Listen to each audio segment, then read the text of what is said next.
welcome to week 5 of Keeping Your Tank Full. I'm Pastor Sally and this is Pastor Melanie. And we're here, and today we are still talking about Maslow's hierarchy of needs. And located on the scale, we did a few weeks on sort of physiological and body needs, and now we're kind of moving up to this sort of orange, not quite yellow section yet, but this sense of mental and emotional security and what that looks like. And of late, I've been thinking about what it is that what our inner dialogue is sounding like in these days. And so if you can just sort of take a moment and think back on what your inner world, inner being has been like over the last few days or even few weeks, and just kind of ask yourself, what does that sound like? Am I being critical of myself and others around me? Am I being soft and grace-filled with myself and with others around me? And what does that sensation feel like?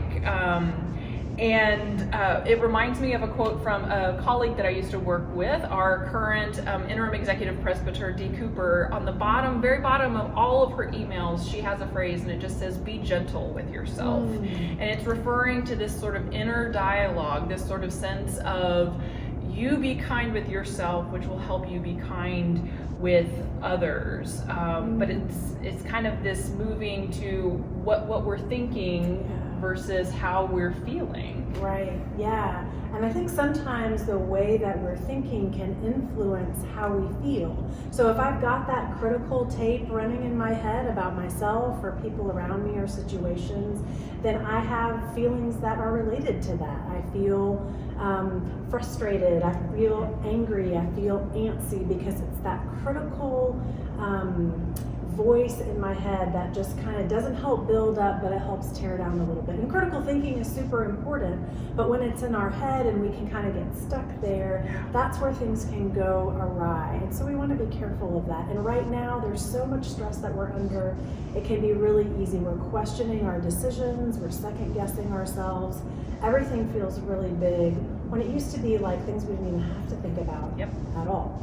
And so it's easy to sort of keep wondering, am I doing the right thing? Am I doing the right thing?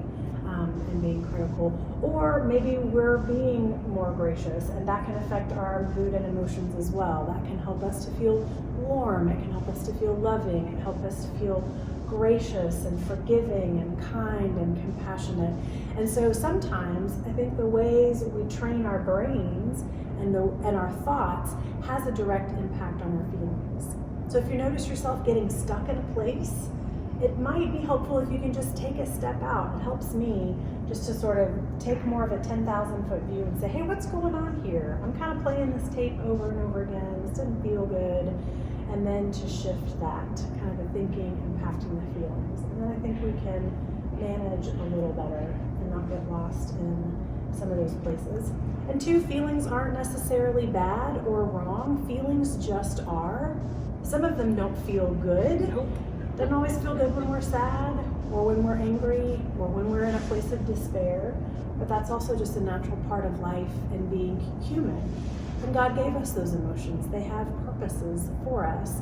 And if we can, again, take that little step out, observe what we're thinking and feeling, that we can get a little better handle on it and say, okay, what is going on here? Sometimes if we're lost in it, we may need some help, and it may be helpful to reach out to other people, to talk through it, process through it, have someone hold it with us for a little time. I've at one time had a counselor give me the phrase, naming it can help tame it, like name it to tame it. And I think it's that sort of idea of I need help to name what's going on inside of me so I can get a handle on it. I love that. Yeah, absolutely. So anytime we name something and identify it, then we've got something to work with. We're not just lost in how we're feeling, what's going on. That's great.